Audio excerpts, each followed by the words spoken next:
Hello ladies and gentlemen, guys and girls, it's Oscar here. I've been away for a while. As you know, I've been moving countries. I'm kind of in limbo at the moment. My precise location will not be disclosed as yet, but I am still making videos and I'm still playing a lot of games. I'm getting the chance to look into a lot of stuff, but at the moment, some one game has been stealing my time, stealing everything basically. It's Ark Survival Evolved, and of course the expansions and some of the new stuff that's coming out with it. Now I wanted to pitch something to you guys.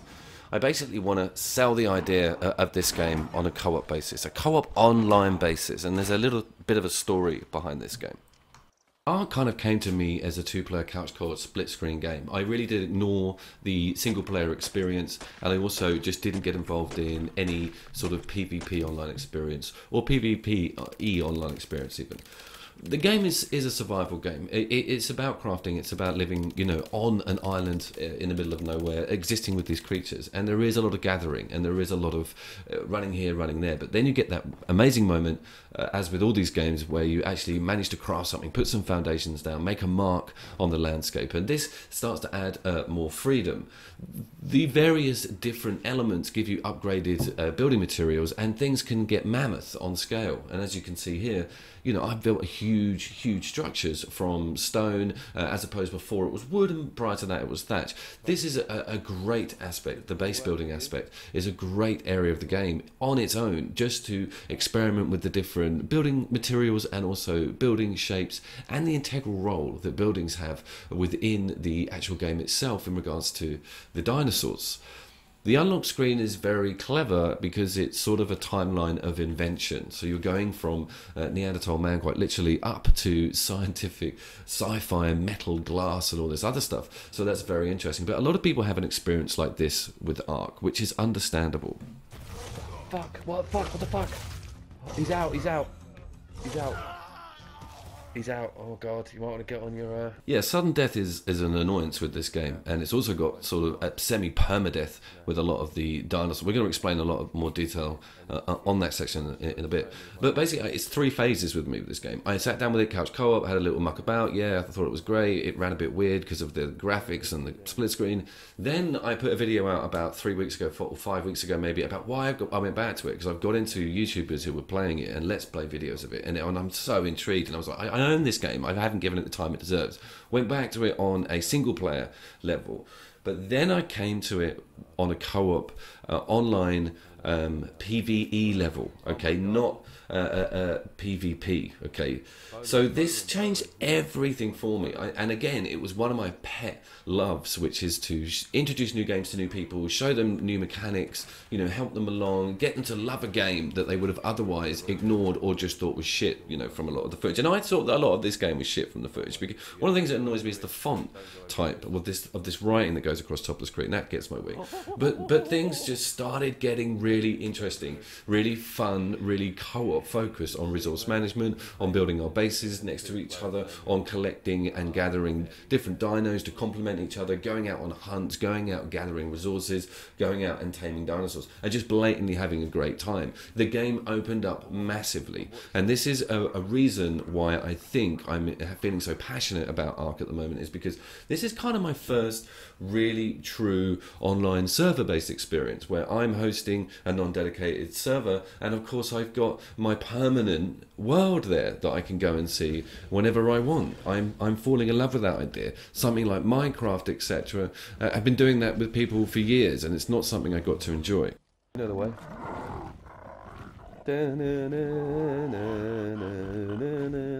Let's talk about the dinosaurs themselves, because I think this is my main draw to this IP, is the incredible time and detail spent on the way the dinosaurs look and the way they behave. But not only that, is the way that each dinosaur has its own set of moves on the R buttons or the L2 buttons, and they all have an attribute or an ability that is going to help you or save time or improve the quality of life when it comes to building and existing in this world, defense, that sort of stuff. I especially love the flying dinosaurs. It opens up the map incredibly. They can't carry much, but they can go distances and look around at other base locations, and of course you can both fly in the air. By the way, this is me pooping into the house of my mate's unfinished roof with my flying dinosaur. Gaming for me doesn't really get much better than that.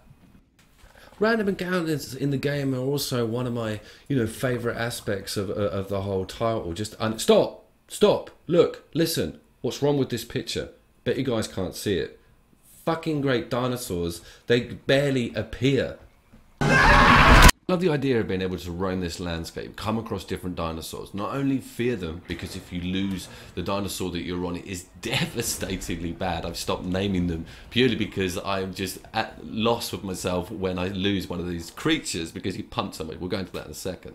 But of course the fact that you not only could be killed by this monster, but you could also potentially tame it. So you're having this whole idea of, is it achievable? Can we have him on my team? Is he going to fight on my side? I'm picking berries here, I just come across a Sasquatch. It's the Redwood Forest, you may know the area, but I hadn't seen them before, hadn't seen any footage of them. I was just like, wow, the variety in creature is amazing.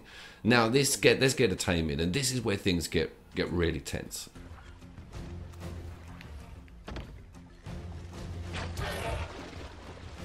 He's off. He's had enough. I need you closer, mate. We're gonna get him.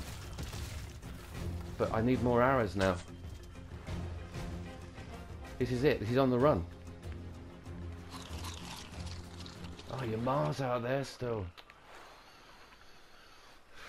We got him on the drop, bro. Bro, he's running away. He's running away from us now. Oh! Oh, okay, mate. I'm sorry, but this is... He's down. So this could be my tame. I don't know.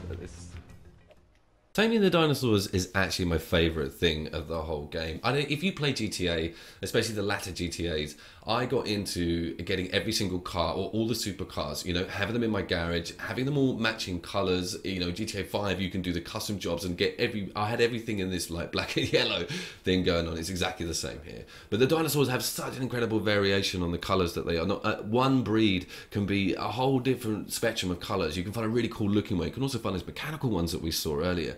But taming them isn't always about filling them full of trank arrows and actually placing meat in the carnivores or placing berries in the herbivores or the vegetarian dinosaurs. You can actually also passive tame dinosaurs. And this was an incredible mechanic where I read up on this guy, if he's around your captured dinosaurs, he helps them level up. And we're going to look at the leveling system on these dinosaurs as well, because imagine having a car that not only takes you into battle, but it also, you can save your life and you can level it up different aspects of it. That's exactly what's going on here with these dinosaurs. Some of them you can not bother with saddles with, but some of them you can mount and actually have as companions or riding around. And you can allocate them or have a hotkey system which just tells a set of dinosaurs to go and attack anything you want. This works on loads of levels. When you're on foot, it's really good for protection. When you need raw meat, you can just send them all off and they'll just go crazy after whatever you've told them to do. This also works on a mounted level, and having dinosaurs in tow and having them follow you around is like support. So you're like a convoy,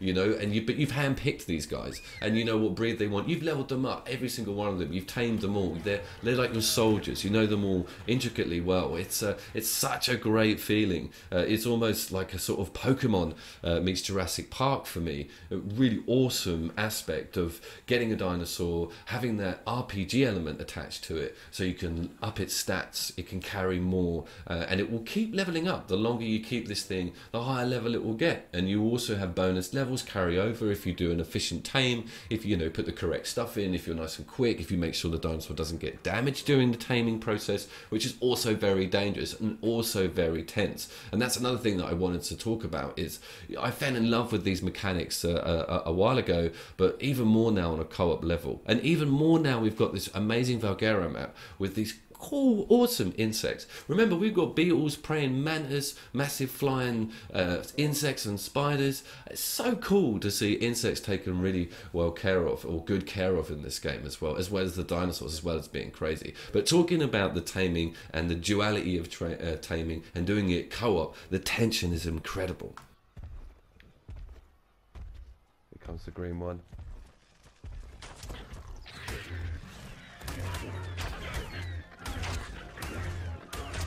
Up to you. He's running. Go on, you can get your arrow in him. He's down. But there's one more. Keep your eyes peeled, there's one more. He's yours, Daniel. Here it comes. Go on, get him to come to you.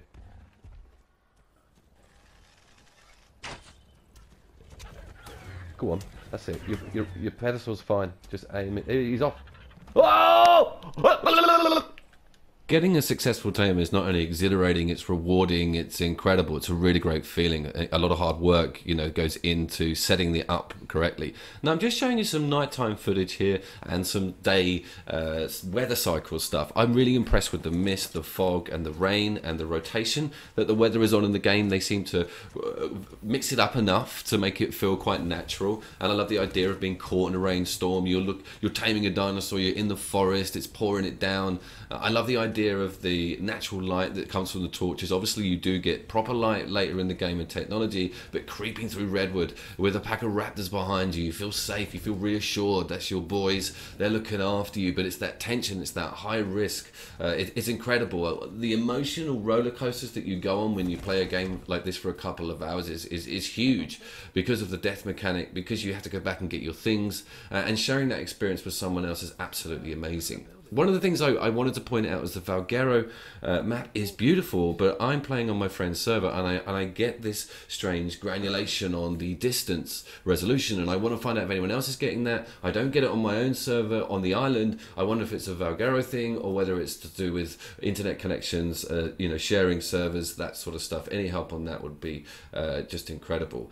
So yeah, I'm going to close off. This is the best online co-op experience I've had for an extremely long time. This is up there with Monster Hunter World in regards to a PvE experience. The game is incredible. It looks incredible. I know it's a bit glitchy. I know it comes with some of its problems, but you need to put that aside because this is an incredible experience. If you haven't played on a server, if you've moved completely round Minecraft like I did, and this would potentially be your first experience with this type of game, imagine always having a permanent base that you've built yourself brick by brick. Imagine having all your own tamed dinosaurs that are there all day, every day, whenever you want them to be, and having private access with a friend, and you both going in together and building your little world and taming all those amazing dinosaurs. What an incredible game, and I am into all of the new maps, of course, the extinction stuff.